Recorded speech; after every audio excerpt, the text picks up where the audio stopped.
This Money in the Bank build-up has just been boring. It's been horrible. And honestly, the fans care more about R-Truth and Carlito being released than they do about the show that's about to happen tomorrow. Right? That is a problem.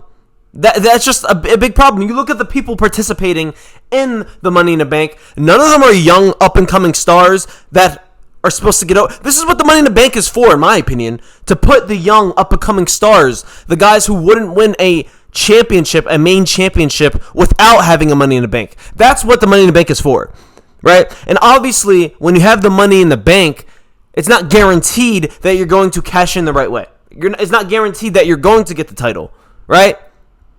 But when you just give us, let's see, Solo Sikoa, LA Knight, Penta, Seth Rollins, Andrade, El Grande Americano, 3 of these characters are useless. Penta is a side character. Penta, he's in this match just to do crazy spots, right? Same with Andrade. And El Grande Americano, if he wins, I'm done with the WWE, to be honest. Right? So there's only 3 real answers, right? Solo Sikoa, LA Knight, or Seth Rollins. Right? Now, does Seth Rollins need a Money in the Bank? No. He does not need a Money in the Bank briefcase at all. Does Solo Sikoa need one? Yes. But the story that they're telling, would that really make sense? I feel like there's no real build-up for Solo being a Money in the Bank holder. Now, LA Knight, I feel like LA Knight is the right choice. Right? LA Knight deserves a Money in the Bank.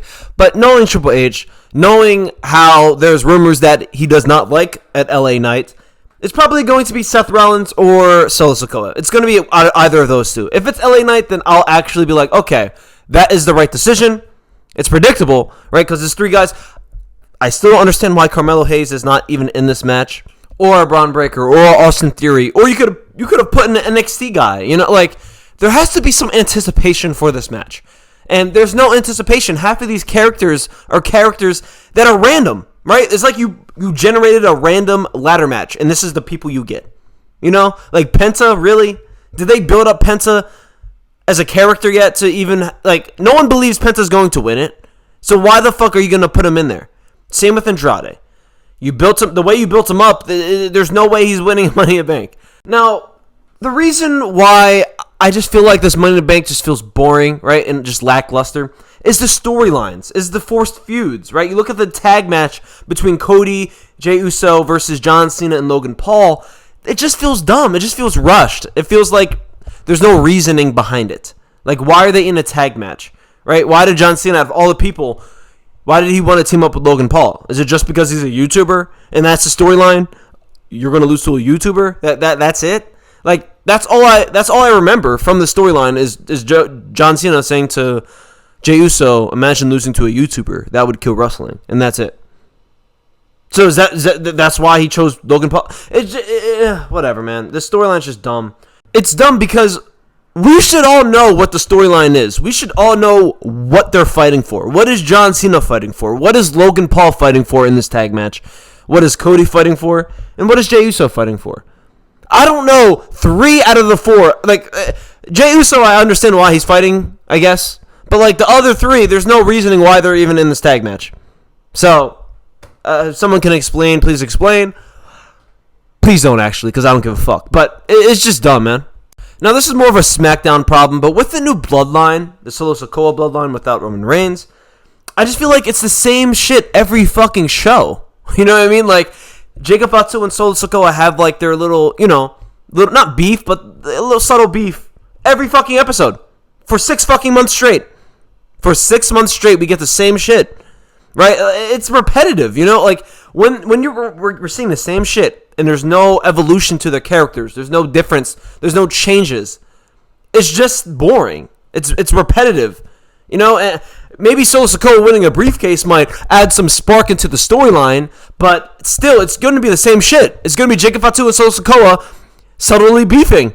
It's the same shit, though. You know what I mean? So, it's just going to be a power struggle again. Jacob Fatu, Solo Sikoa, one has a Money Bank, one has a mid-card title. One wants to throw their weight around. It's going to be that type of story.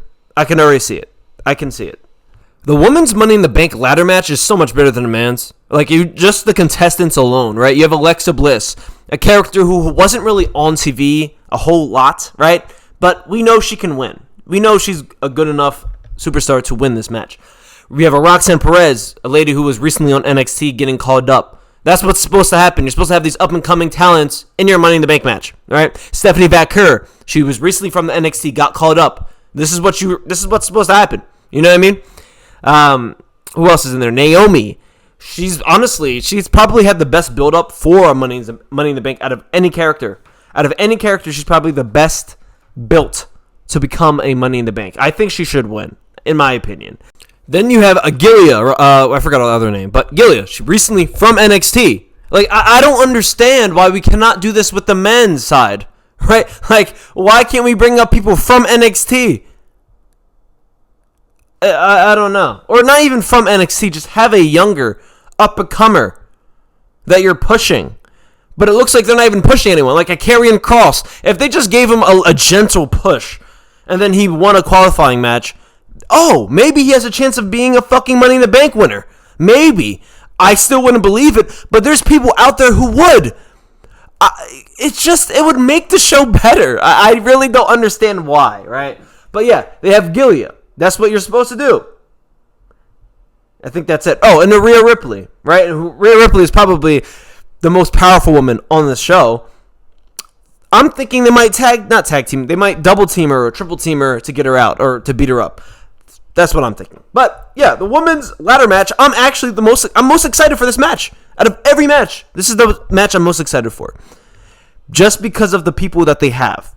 There's three NXTs, there's 3 OGs. It's amazing. That's what you want. Now, I did say I wanted Naomi to win the briefcase, but I think that would be too predictable. And that's another problem with the WWE. Very, very predictable, right? If Naomi doesn't win, I wouldn't be mad, right? If it's, let's say, a Roxanne Perez, I think that's probably a storyline where they want to go because of the Liv Morgan, the Judgment Day. That can kind of not carry a Roxanne Perez, but she has people to elevate her Money in the Bank reign. You know what I mean? So I think that could be a dark horse. That could be a unpredictable person for winning. Even though I feel like a lot of people think that a Roxanne Perez could win this match, I think it's less predictable than a Naomi winning. Now you look at the men's side. From the storyline that they're telling, I think it's a Seth Rollins or Solo Sikoa. I said this in the beginning. But no, there's actually no buts. I really don't know how they can make this unpredictable because Andrade's not winning. Penta is not winning, and Chad Gable is not winning. So it's like 3 people you're already discluding, right? And LA Knight, yes, LA Knight deserves it, honestly. Like, out of all of these people, LA Knight should win this. But he should have won last year as well. You know what I mean? And last year was the time for LA Knight to honestly become a Money in the Bank and win a world championship. That was LA Knight's year. This year, he's not as huge, but he's still over. I mean, LA Knight is still one of the most over baby faces in WWE, right? So if he still wins now, I feel like there's never a bad time for him to win. But last year was really his year. I don't see them doing it this year. And if they do, I would appreciate it. I really would. But I just don't see them doing it.